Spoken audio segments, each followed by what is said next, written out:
Hi, Kurt Mortensen here. Welcome back to Maximize Your Influence. Now, in this week's podcast, we talked about how do you influence without authority? How do you influence up? How do you influence to the side? Because those are different skills and techniques. It's easy when you're the boss or you have control, you have the authority, you have the title. But a lot of times with the organization getting flatter, maybe you're selling to another organization, talking to a manager that's equal to you, learning to persuade others when you don't have that authority power is very different. And that was our focus on this week's podcast. But I want to clarify a few other things we talked about on the podcast, give you a little bit extra, a little bit more here. The geeky article of the week, we do this every week. This was in the Journal of Personality and Social Psychology and the University of Notre Dame.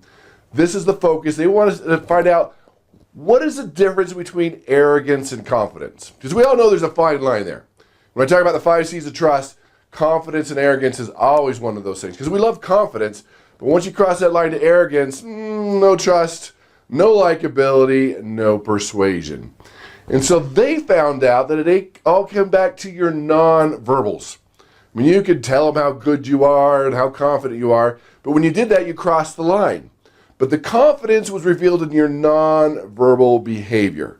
And that's what I want to focus on. Since this is verbal and non-verbal, you can see me. I couldn't do that on the podcast, so I want you to focus on a few things. The first one they said was eye contact. Eye contact, we know that's critical, but with media and technology, a lot of people just aren't doing very well in the eye contact category.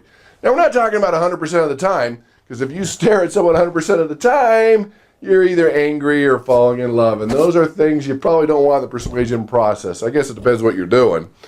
In fact, the eyes are so powerful, you can take a man and woman the same age, have them sit knee to knee and stare in each other's eyes, they start having amorous feelings towards each other.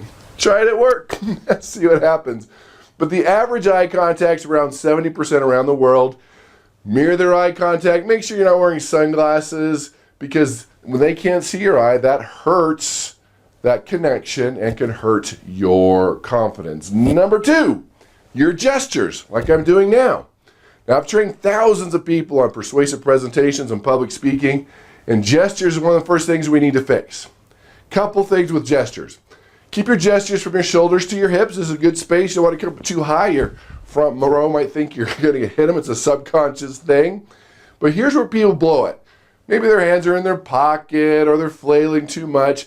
I love gestures. Gestures are a good thing. Here's probably the thing that you need to fix.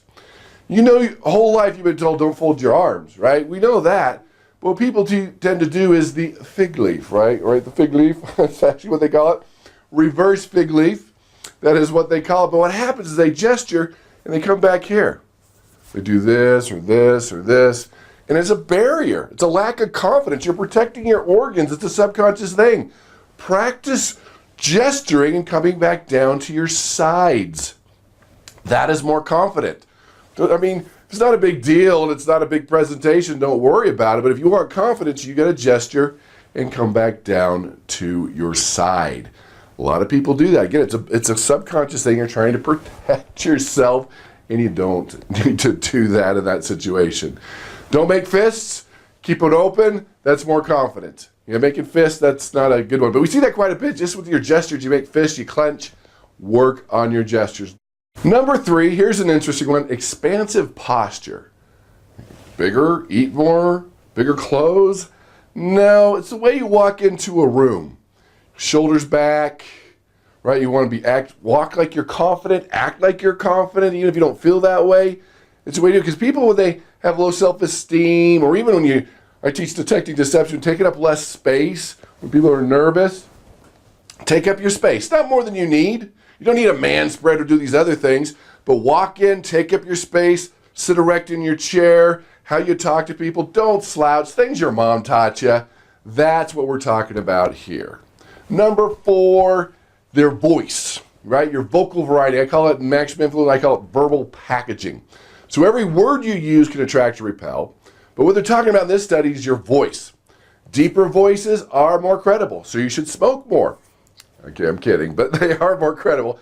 Deeper, learning to inflect down at the end of a sentence gives you more confidence. Now, there are times to inflect up and lower your voice to grab people's attention, but inflecting down is more confidence. Volume, we don't want to sound like you're yelling or you're too hard to hear. That could be a challenge. You want to make sure your vocal fillers. That's another one of the first things we fix with public speakers. Persuasive presentations. A few here and there, not a big deal. But when you're using the ones over and over again, or if you've heard this presentation like a knife stabbing you, but it's not a good thing. So work on your vocal fillers. And probably what you need to work on, I'd say 95% of the time, is your rate. Your rate of speech. It's important. If I speak slow, you want to hit me. But if I speak really fast, it can cause tension. So what's the answer? Increase your rate. The faster you speak, hold on, without sounding like a fast talker, the more persuasive you are, the more charismatic you are. This is very important. Now, you're still speeding up, you're still pausing, you're changing your rate, just overall average rate. Don't want you to sound like the fast talker, but increase your rate. Number one, you're more charismatic, you're easier to listen to, you're rated with more energy, and the most important thing about that, it gives your audience less time to think of counter arguments because their bandwidth is keeping up with you. Just saying, that's important. Want to clarify some of those things we talked about on the podcast. Thanks for being here. Go to MaximizeYourInfluence.com for more information on the podcast, to take your persuasion IQ, to get the free book, Maximum Influence. Makes all the difference. Master these skills and go out and persuade with power.